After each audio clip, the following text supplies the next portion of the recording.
Berfirmanlah Tuhan oleh kuasa Roh-Mu. Firman Tuhan Yesus yang ajaib dan berkuasa. Berfirmanlah Tuhan oleh kuasa Roh-Mu. Hanya kepadamu Roh-Ku berserah.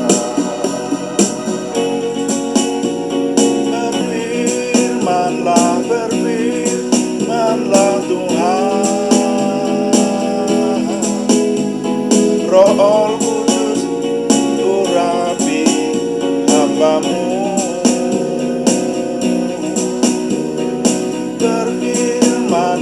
Berfirmanlah Tuhan, ku rindu menikmati sabda-Mu.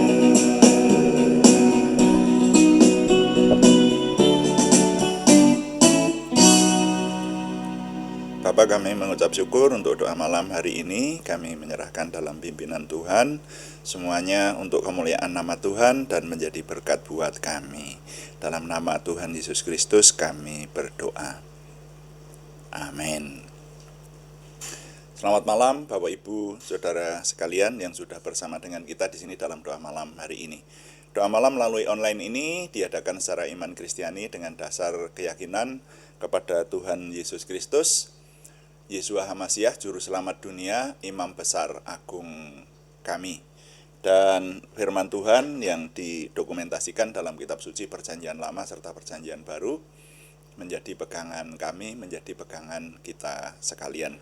Saudara, doa malam ditujukan untuk menjawab pertanyaan. Karena itu, kalau ada pertanyaan rohani dari saudara seiman yang ingin kami menjawabnya, silakan ditujukan kepada kami. Nanti akan coba kami jawab menjadi tema-tema dalam doa malam kita. Dan kali ini kami masih ingin menjawab pertanyaan dari Ibu Endah Trilestari di Salatiga. Ya, saya selalu mengulangi mengulangi pertanyaannya dan apa yang sudah kita jawab, supaya saudara, karena jawaban ini direkam, kalau nanti ada yang hanya mengikuti salah satu dari rekaman ini supaya bisa mengetahui semuanya. Seperti itu maksudnya. Nah, pertanyaannya adalah, di alam akhirat nanti katanya manusia itu diberi rohnya baru, tubuhnya baru, semuanya baru, dan akan dapat berkumpul saling bertemu. Itu sinkronisasinya bagaimana? Kemudian pertanyaan berikutnya, kalau di bumi seseorang ditinggal mati pasangannya, lalu menikah lagi, nanti di alam akhirat apakah mereka bertiga dapat bertemu? Itu penjelasannya seperti apa? Nah, judul renungan hari ini adalah Suasana Akhirat yang ke-14. Ya. Suasana akhirat bagian yang ke-14. Jadi kami menjawab pertanyaan Bu Indah ini sudah 13 kali, 14 kali dengan hari ini. Hari ini subjudulnya adalah Ada Hari Pembalasan.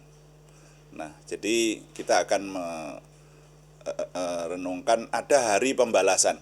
Nah, yang lalu dari mencermati firman Tuhan sudah kita dapati, saya menyebutkan ini yang 13 kali dengan cepat ya. Jadi yang pertama dulu, bahwa di akhirat adalah alam atau tempat di mana semua roh manusia akan kembali dan berkumpul di sana. Kemudian yang kedua, alam akhirat yang disebut surga adalah alam atau tempat yang diingini banyak orang. Yang ketiga adalah suatu alam atau tempat asing dan baru yang tidak pernah timbul dalam hati manusia. Ya, itu dinyatakan oleh firman Tuhan. Kemudian yang keempat, bahwa ternyata di akhirat ada dua tempat, yaitu tempat kemuliaan atau yang biasa disebut surga, populer disebut surga, atau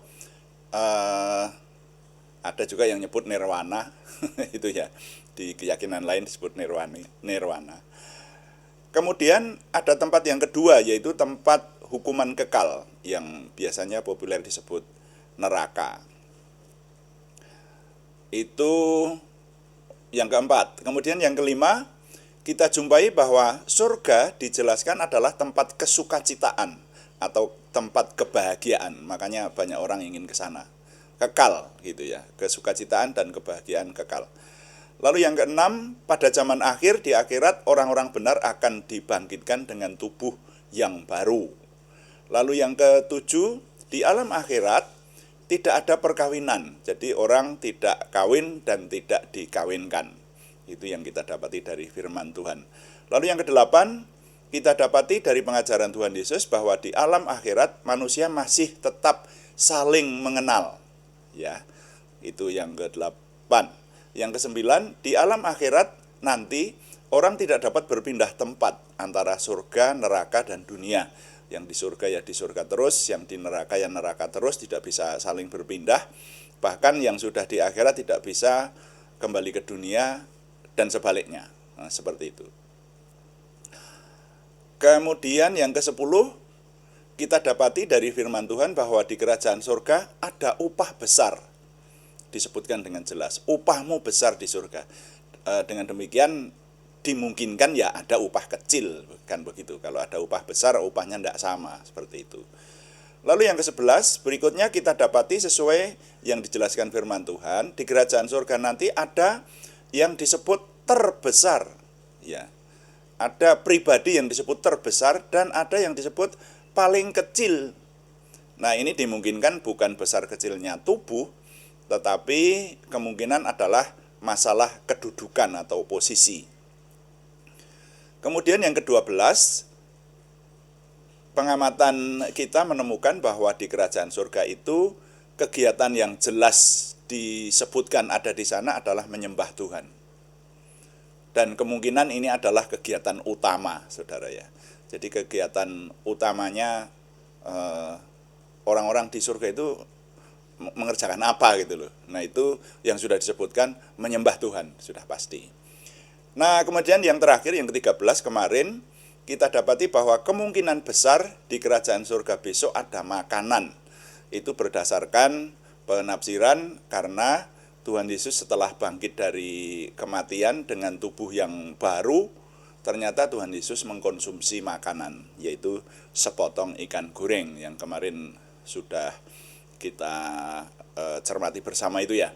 Jadi kalau Tuhan Yesus dengan tubuh surgawi lah ya, tubuh kebangkitan itu masih makan, kemungkinan besok orang-orang di surga juga masih bisa menikmati makanan. Itu kemungkinan. Jadi masih perlu mencermati lebih lanjut lagi ya. Nah, hanya faktanya seperti itu. Nah, berikut ini akan kita cermati apa yang disampaikan melalui kitab Wahyu. Harap kembali diingat bahwa kitab Wahyu adalah suatu pewahyuan yang diberikan kepada Rasul Yohanes, hamba Tuhan Rasul Yohanes, dan dinyatakan bahwa pewahyuan ini akan segera terjadi, dikatakan semacam itu. Kitab Wahyu mengemukakan tentang apa yang akan terjadi pada zaman akhir dan banyak memberikan gambaran mengenai suasana akhirat, saudara, sebetulnya. Nah, dalam salah satu bagiannya dinyatakan bahwa ada penglihatan anak domba itu membuka 7 meterai. Nah, gitu. Pewahyuan yang diberikan kepada Rasul Yohanes, nanti anak domba dalam hal ini diartikan Mesias atau Tuhan Yesus Kristus, itu membuka 7 meterai. Pada saat meterai ke-6 dibuka, maka ada penglihatan jiwa-jiwa mereka yang telah dibunuh karena firman Tuhan dan karena kesaksian yang mereka miliki. Jadi roh-roh atau nyawa mereka yang dibunuh karena firman Tuhan dan karena kesaksian yang mereka miliki. Jiwa-jiwa atau roh dari manusia yang menjadi martir itu berseru tentang waktu pembalasan. Kita baca saja ayatnya. Wahyu pasal 6, saya baca ayat 9 sampai 11 ya. Nanti kalau saudara membaca sendiri silahkan dibaca seluruhnya. Bu Endah Tri Lestari silahkan nanti dibaca seluruhnya, akan lebih rinci dan lebih memahami gitu ya, ayat-ayat sebelumnya dan ayat sesudahnya. Tapi saya membaca ayat intinya aja, mulai ayat 9 dari Wahyu pasal 6. Demikian firman Tuhan. Dan ketika anak domba itu membuka meterai yang kelima, aku melihat di bawah mezbah jiwa-jiwa mereka yang telah dibunuh oleh karena firman Allah dan oleh karena kesaksian yang mereka miliki. Dan mereka berseru dengan suara nyaring, katanya, berapa lamakah lagi, ya penguasa yang kudus dan benar, engkau tidak menghakimi dan tidak membalaskan darah kami kepada mereka yang diam di bumi. Dan kepada mereka masing-masing diberikan sehelai jubah putih, dan kepada mereka dikatakan bahwa mereka harus beristirahat sedikit waktu lagi, sehingga genap jumlah kawan-kawan pelayan dan saudara-saudara mereka yang akan dibunuh sama seperti mereka. Wah, ini jadi ternyata meterai yang kelima, saudara ya. Tadi saya sebutkan yang keenam, yang kelima ini. Nah, jadi di sini apa yang kita cermati dari kitab Wahyu ini menggambarkan bahwa besok pada zaman akhir, pada zaman akhirat gitu ya, akan ada pengadilan. Ya, ini sudah kita cermati yang lalu itu ya. Makanya orang benar akan mendapatkan upahnya itu karena ada pengadilan. Itu. Akan ada pengadilan, ada hari pembalasan darah, istilah saya seperti itu. Atas peristiwa di mana orang-orang benar dibunuh karena firman Tuhan dan karena kesaksian yang mereka miliki. Mereka yang menjadi martir, mereka yang menjadi syuhada istilahnya, menjadi syahid itu ya. Mati karena membela kebenaran Tuhan dan karena kesaksian yang mereka miliki. Itu nanti akan ada hari pembalasan, saudara. Ya. Nah, saya tidak bisa membayangkan apa bentuk yang disebut hari pembalasan itu. Jadi para pembunuh itu kalau mereka sampai hari mati mereka tetap tidak bertobat dan mati dalam dosa mereka, rupanya Tuhan akan mengadakan waktu pembalasan atau hari pembalasan itu. Nah, menurut tafsiran saya, ini hanya berlaku bagi mereka yang tidak bertobat. Karena kita tahu nanti ada Rasul Paulus, dulu namanya Saulus. Itu membunuhi orang Kristen loh, saudara. Ya, dulu disebut pengikut jalan Tuhan. Di Kisah Para Rasul dijelaskan, dan Rasul Paulus sendiri mengaku, dulu aku membunuh, dulu aku menganiaya para pengikut jalan Tuhan, sampai banyak dari mereka yang meninggal. Tapi sekarang aku mengabarkan berita keselamatan buat banyak orang karena kasih karunia Tuhan. Nah, kalau yang seperti itu, saya tidak ngerti. Apakah Rasul Paulus juga akan dibalas karena perbuatannya, karena dia sudah bertobat? Mestinya enggak, mestinya. Itu tafsiran lagi yang ada. Kan begitu. Ya, logikanya seperti itu kalau kita gunakan hikmat kita untuk menafsirkannya. Jadi kita mengenal pengadilan yang ada di bumi.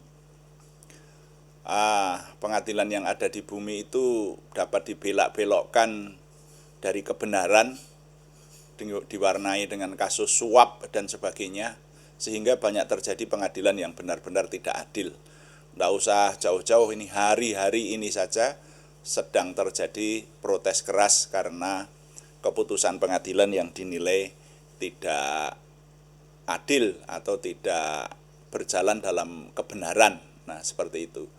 Tapi nanti akan ada pengadilan pada zaman akhir yang tidak bisa disuap dan tidak bisa dibelak-belokkan oleh apapun. Pengadilan Tuhan itu pengadilan utama dan pengadilan atas nama kebenaran yang sejati. Jadi benar-benar adil karena Tuhan sendirilah hakimnya. Nah, kita tahu sekarang bahwa di sana ada hari pembalasan. Makanya ya dimungkinkan nanti ada banyak para pembunuh orang-orang benar itu yang belum bertobat sampai hari matinya. Kalau belum bertobat sampai hari matinya, ya nanti ada hari pembalasan itu. Jadi kita hanya mencatat di sini bahwa di akhirat nanti, harap kita mengerti, ada waktu pembalasan. Ya, Tuhan menjanjikan seperti itu. Jadi nilai yang dapat saya impartasikan melalui perenungan singkat ini, dan harap dipahami Bu Endah Trilestari sebagai penanya, ini belum selesai ya. Kita sampai di bagian yang ke-14 ya, ya 14 ya hari ini ya.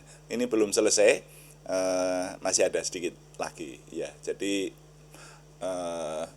memang hebat ini pertanyaan Bu Endah mendorong saya untuk menyampaikan satu pokok bahasan yang sampai hampir 2 minggu, sudah 2 minggu ya, lebih nanti itu untuk menjadi tema dalam doa malam kita. Dan saya menganjurkan saudara-saudara yang mungkin membuka video ini dan hanya di bagian ini saja Anda membuka, saya sarankan untuk membuka seri-seri sebelumnya supaya memahami kalau ingin belajar mengenai suasana akhirat ya, karena ini kita sedang merenungkan suasana akhirat. Jadi nilai yang dapat saya impartasikan adalah bunyinya begini: ini hal yang belum dapat kita bayangkan. Ternyata pada zaman akhir akan ada waktu yang merupakan hari pembalasan. Saya ulangi, ini hal yang belum dapat kita bayangkan. Ternyata pada zaman akhir akan ada waktu yang merupakan hari pembalasan. Tuhan dipuji, amin. Mari kita berdoa sesuai dengan doa yang Tuhan ajarkan kepada kita.